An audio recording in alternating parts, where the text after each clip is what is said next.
Hello! In this video, I will give you a quick guide on how to use Jobber for detailing. First, you have to make sure that you're logged into your account and then go to settings and just click that. And now you will have to wait for it to load and click products and services, which is under the business management. And now you have to click add item button right here.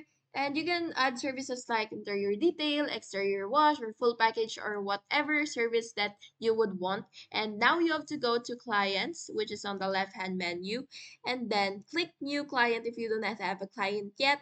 And then you will have to enter your customer's details. Now you will have to click work or jobs. It depends on what you are saying in the screen. And now you will have to fill out the service details, assign the right team member, and schedule the job using the calendar view.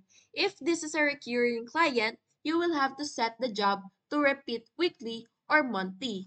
And once a job is completed, you will have to go back into the job page and then click mark as complete. Then create an invoice and send it directly from the same page. You can even take payments on site using Jobber's mobile app.